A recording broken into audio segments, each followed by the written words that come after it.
کی حمد و ثنا، عظمت و کبریائی، بزرگی برتری اللہ وحدہ کے لیے، جس کے قبضے قدرت میں ہم سبوں کی جانیں ہیں۔ وہی سب کا خالق بھی ہے، مالک بھی ہے، داتا بھی ہے، مشکل کشا بھی ہے، وہی دستگیر ہے، وہی بندے نواز ہے، وہی مشکلوں کو ٹالنے والا ہے، مصیبتیں دینے والا بھی وہی ہے اور مصیبتوں سے نکالنے والا بھی وہی ہے۔ بیماروں کو شفا اسی نے دیا ہے اور وہی بیماروں کو شفا دیتا ہے۔ وہی مالدار بناتا ہے، وہی غریب بناتا ہے، اسی کے قبضے قدرت میں ساری کائنات کا نظام ہے۔ اس کے علاوہ کوئی مخلوق، کوئی ہستی ایسی نہیں ہے جو اس ساری کائنات کے تدبیروں میں اور اس کے تبدیلیوں میں کسی اور کا کوئی انوالومنٹ نہیں ہے، کوئی شرکت نہیں ہے۔ محترم حاضرین، اللہ تبارک و تعالیٰ ہم سب کا خالق، ساری کائنات کا بنانے والا، اس نے ہم سب کے لیے جو دین بھیجا ہے وہ دین رحمت ہے، دین امن ہے، دین عدل و انصاف ہے۔ وہ دین ایسا دین ہے جس میں اس کے بندوں کے لیے راحت ہی راحت ہے۔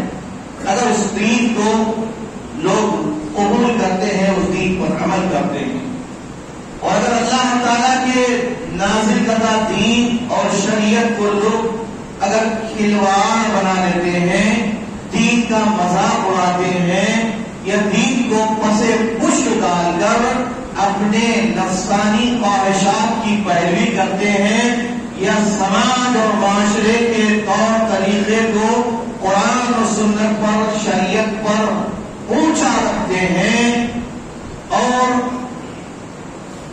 لوگوں کے بتائے ہوئے باتوں پر عمل کرتے ہیں، قرآن و سنت کو چھوڑ دیتے ہیں، تو ایسا سماج اور ایسا معاشرہ بگاڑ کا، تباہی کا شکار ہو جاتا ہے۔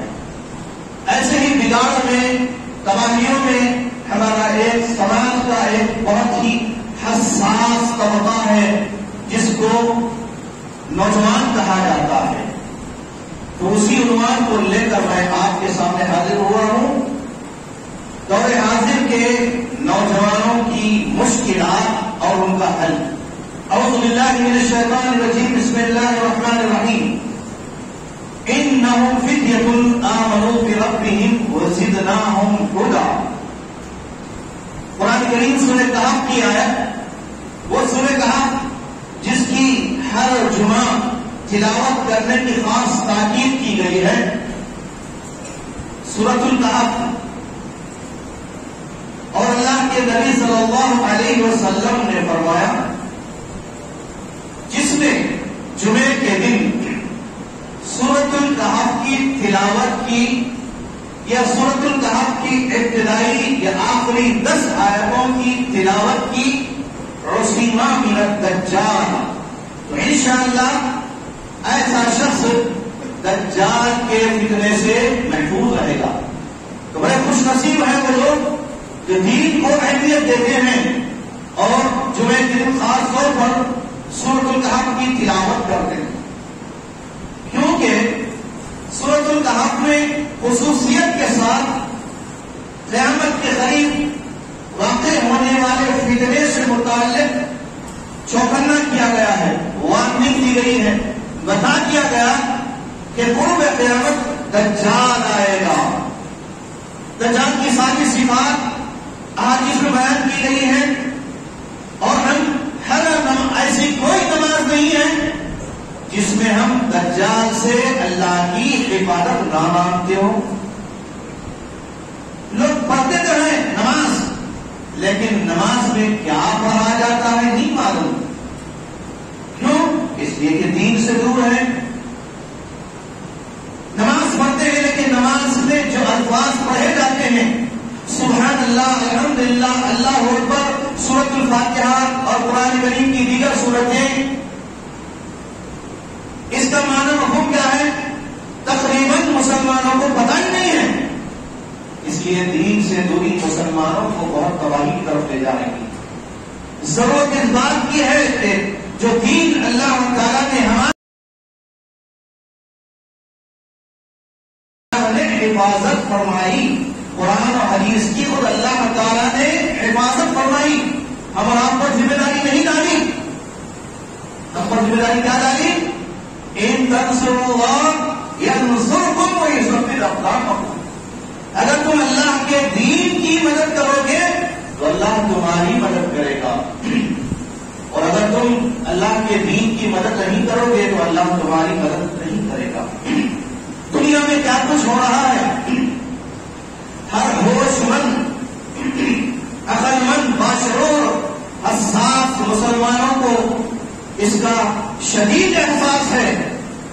بالخصوص فلسطین کی سرزمین، انبیاء کرام کی سرزمین، بیت المقدس، قبلہ اول مسلمانوں کا، پوری دنیا کے مسلمانوں سے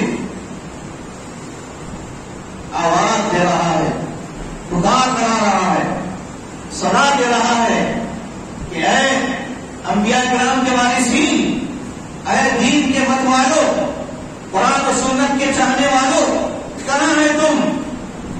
تمہاری غیرت کہاں گئی؟ تم آج بھی ان یہود و نصارا کے طور طریقے کو اور ان کے نظریات کو، ان کے آئیڈیالوجی کو اور ان کے سسٹم آف لائف کو اپنے لیے حرص جان سمجھتے ہو، اور تمہارے اور ہمارے آقا پیارے نبی محمد مصطفیٰ صلی اللہ علیہ وسلم نے جو دین، جو طریقہ، جو سنتیں دی ہے اس کو پامال کر دیتے ہو، اس کو نظر انداز کر دیتے ہو. یقیناً آج ہم سب کے لیے بہت بڑا المیہ ہے ان حالات میں. الغرض انہی حالات سے ہماری سماج و معاشرے کا ایک حساس طبقہ جس کو نوجوان کہا جاتا ہے، یہ نوجوان آج کیوں تباہی کے دہانے پر ہیں؟ ان کے پرابلمس کیا ہیں اور اس کا سولوشن کیا ہے اسلام میں؟ یہ جاننے کے لیے آپ کو میں سب سے پہلے سورۃ الکہف کی وہ آیت جو ابھی میں نے پڑھی ہے، انہم